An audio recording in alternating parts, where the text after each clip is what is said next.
Welcome to Pine Meadows Hobby Farm. I'm your host, Jerry Hansen. Today I'm going to give you a little tour of my barn. I've finished the interior, putting the paneling up. The paneling is actually a Brazilian cherry hardwood floor, which was salvaged from the landfill. Going to the landfill, my neighbor across the street was getting ready to replace all the hardwood flooring in his house, so he tore all this stuff up, and I asked him if I could have it. And he gave it to me.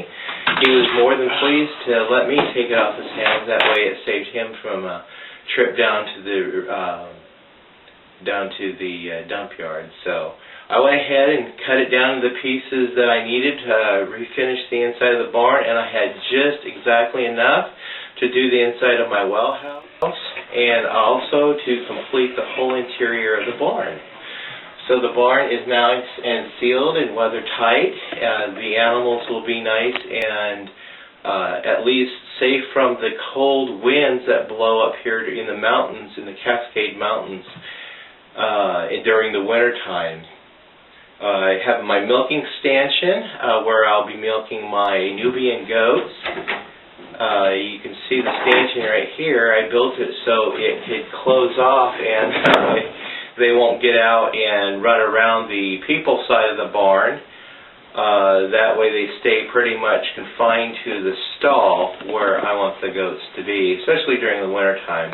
I really don't want any animals up in this portion of the barn because I want to keep it as clean as possible, because when I milk the goats you want to maintain cleanliness when you do the milk, processing the milk. These are my feed barrels where I store them inside the barn, keeping the food safe and dry, out of the weather, and safe from rodents. My hay loft here will contain several bales of hay stocked up to be able to feed the livestock, the rabbits and the goats, through the winter months. I also have the stairs here going up to the loft, and then I have the feeder which keyhole slots in it for the goats, which they can come in and put their heads in and get their feed as they want it. So the barn is lighted by a skylight I placed in the roof when I built the barn.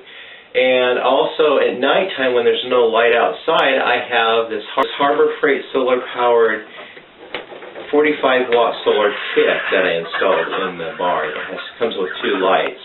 I purchased this 12-volt deep cycle battery, which stores the power, and at night we can discharge that. I also have this little 350-watt inverter that I installed on the barn, and it is sufficient enough to give me just a little bit of power. I have a little porch light out on the front of the barn that I can turn on at night as I need it. That's the quick tour of my barn here at Pine Meadows Hobby Farm.